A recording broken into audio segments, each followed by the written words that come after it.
الحمد لله رب العالمين وأصلي وأسلم على المبعوث رحمة للعالمين وعلى آله وصحبه أجمعين أما بعد. En raison de ces fortes chaleurs, j'ai décidé de traduire pour mes frères et mes sœurs ces quelques paroles du noble Cheikh Abdelrazak al-Badr hafidhahullah ta'ala, qui a pour thème donc la chaleur de l'été et le rappel du feu de l'enfer. Allah tabaraka wa ta'ala a certes créé les gens, les êtres humains, et les a fait exister dans cette vie d'ici-bas.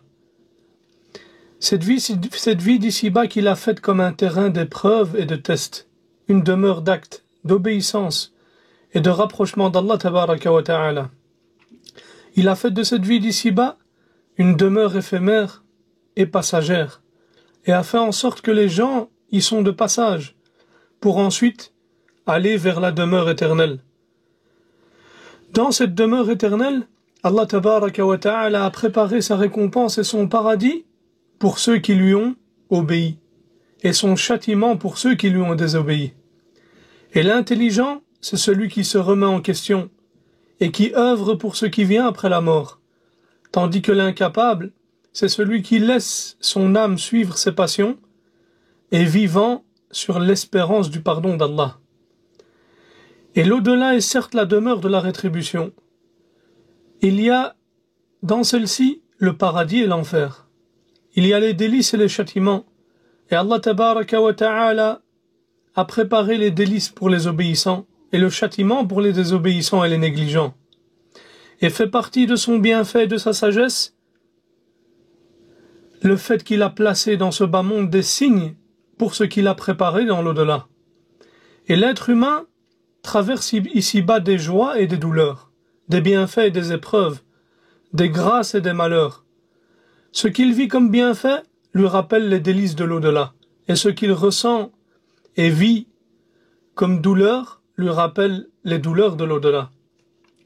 C'est pourquoi les épreuves dans cette vie sont multiples et diverses pour celui qui réfléchit et médite sur ce qu'Allah tabaraka wa ta'ala a préparé pour lui ou pour le jour du jugement dernier. Et comme nous vivons ces jours-ci, le début de l'été et de forte chaleur, c'est l'occasion de se rappeler un événement immense et un moment redoutable que ce temps chaud nous rappelle. En effet, la chaleur de l'été est un signe clair et une preuve évidente de ce qu'Allah tabaraka wa ta'ala a préparé le jour de la résurrection. C'est l'un de ces nombreux signes, et l'été en particulier. Quand la chaleur devient intense, elle rappelle le feu de l'enfer. Le prophète sallallahu alayhi wa sallam a dit dans le hadith authentique, l'enfer s'est plaint auprès de son Seigneur et a dit, Seigneur, mes parties se dévorent les unes les autres. Alors, il lui a permis 2 souffles. Allah lui a permis 2 souffles. Un souffle en hiver et un souffle en été. C'est ce que vous trouvez comme chaleur la plus intense en été et comme froid le plus intense en hiver. Fin du hadith. L'été et l'intensité de sa chaleur rappellent le feu de l'enfer au jour du jugement. Et chacun d'entre nous essaye en été de se protéger de la chaleur de l'été, en recherchant la fraîcheur, en recherchant de l'ombre ou en voyageant vers des régions plus fraîches, justement par crainte de cette chaleur. Et c'est pour cela que certains salafs disaient « Étonnant est celui qui cherche à se protéger de la chaleur de l'été ici-bas, mais ne cherche pas à se protéger du feu de l'enfer le jour du jugement en s'éloignant des péchés. » Mes frères et sœurs, parmi ce qui nous rappelle le feu de l'enfer, il y a la chaleur lorsque le soleil atteint le zénith, et surtout en été. Il a été rapporté dans le Musnad d'après Abi Hurayrata radiyallahu anhu que le prophète sallallahu alayhi wa sallam a dit, lorsque la chaleur est ardente, attendez un moment plus frais afin de prier la prière du dhuhr, car l'ardeur de la chaleur est certes un souffle de l'enfer. C'est donc un signe et un rappel pour ceux qui craignent Allah tabaraka wa ta'ala.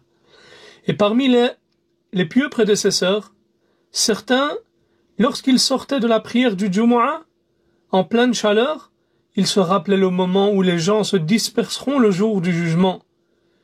Certains iront vers le paradis et d'autres vers l'enfer. Car le jour du jugement aura lieu un vendredi. Et avant que ne vienne le milieu de la journée, les gens du paradis seront déjà installés dans leur demeure et les gens de l'enfer dans les leurs. Et c'est exactement ce qu'a dit Ibn Mas'ud radiyallahu anhu en citant la parole d'Allah tabaraka wa ta'ala: Ashabul jannati yawma idhin khayrun mustaqarran wa ahsanu maqila. Ce jour-là, les gens du paradis auront une meilleure demeure et un plus beau lieu de repos. Et parmi ceux qui rappellent le feu et l'enfer, donc le feu du jour du jugement, il y a le soleil qu'Allah tabaraka wa ta'ala a placé dans ce bas monde. Et Allah tabaraka wa ta'ala dit concernant cela: وَجَعَلْنَا سِرَاجًا وَهَاجًا. Et nous y avons placé un flambeau resplendissant et brûlant. Un flambeau, c'est-à-dire lumineux. Et donc un flambeau lumineux. Et brûlant, c'est-à-dire ardent.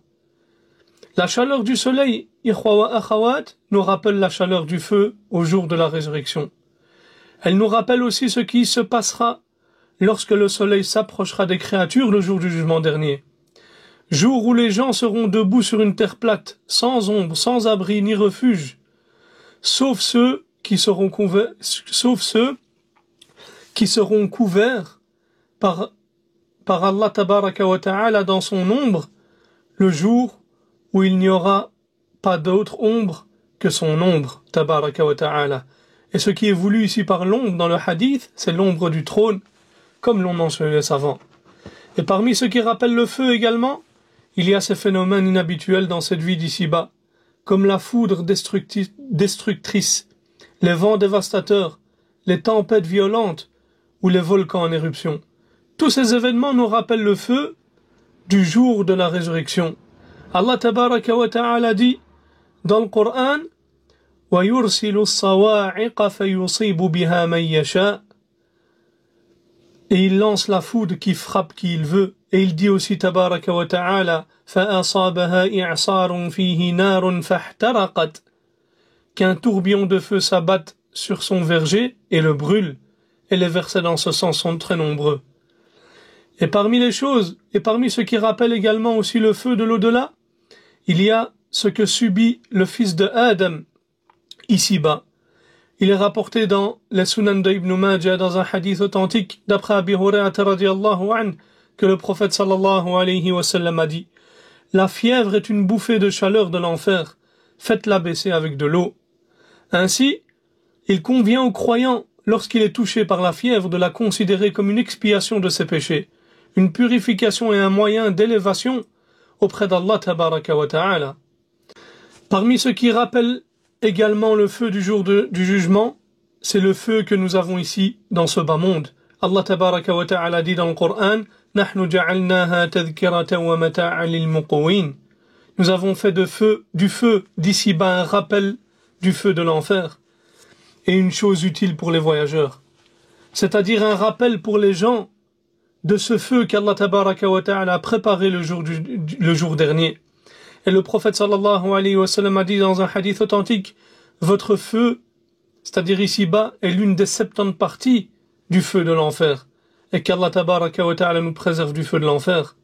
Mes frères et sœurs, il est étonnant, et vraiment étonnant, alors que nous savons qu'il y a un paradis et un enfer, mais nous ne sommes pas attirés par l'un, ni nous ne sommes effrayés par l'autre. Nous demandons à Allah tabaraka wa ta'ala qu'il réveille nos cœurs, qu'il réforme nos âmes, qu'il fasse de nous des serviteurs qui prennent des leçons et qui tirent des leçons et réfléchissent, méditent, et qu'il nous accorde la compréhension de notre religion et qu'il guide nos pas vers tout bien.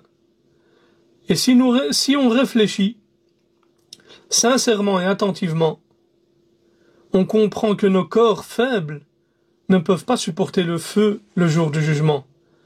Nos corps ne peuvent pas endurer ce feu.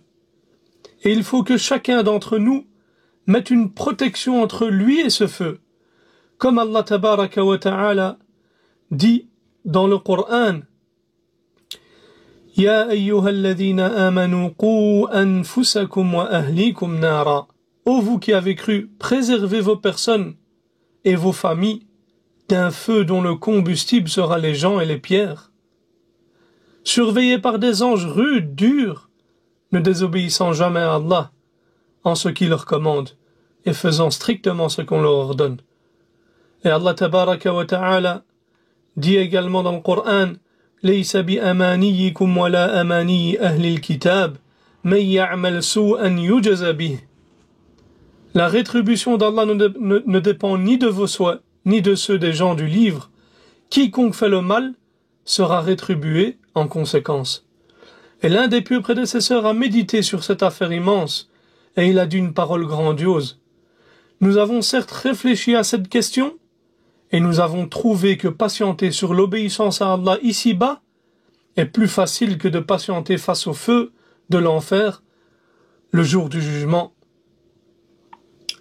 Et quand tu regardes la réalité de beaucoup d'entre nous, tu vois que certains d'entre nous évitent certains aliments pourtant permis.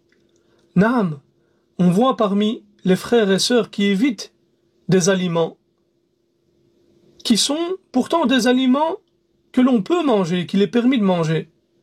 Et si tu lui demandes pourquoi tu fais cela, il te dit « Je les évite par peur de tomber malade ». Allahu Akbar. Ô toi qui évites certains aliments par crainte d'une maladie, pourquoi ne t'abstiens-tu pas de faire des péchés par crainte du feu qu'Allah tabaraka wa ta'ala a préparé au jour du jugement? Et on demande à Allah tabaraka wa ta'ala, par ses noms qui sont au summum de la beauté et ses attributs immenses, qu'il nous protège du feu de l'enfer. Et cherchez refuge contre le feu de l'enfer. Et préparez-vous pour ce jour-là. Allah tabaraka wa ta'ala dit dans le Coran, وَإِن مِّنكُمْ إِلَّا وَارِدُهَا كَانَ عَلَى رَبِّكَ حَتْمًا مَّقْضِيًّا ثُمَّ نُنَجِّي الَّذِينَ اتَّقَوْا وَنَذَرُ الظَّالِمِينَ فِيهَا جِثِيًّا. Chacun d'entre vous y parviendra, c'est-à-dire la traversée du pont qui sera placé au-dessus de l'enfer. C'est là un arrêt irrévocable de ton Seigneur.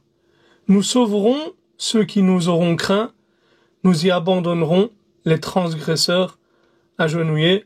هذا وصلى الله على نبينا محمد وعلى آله وصحبه وسلم.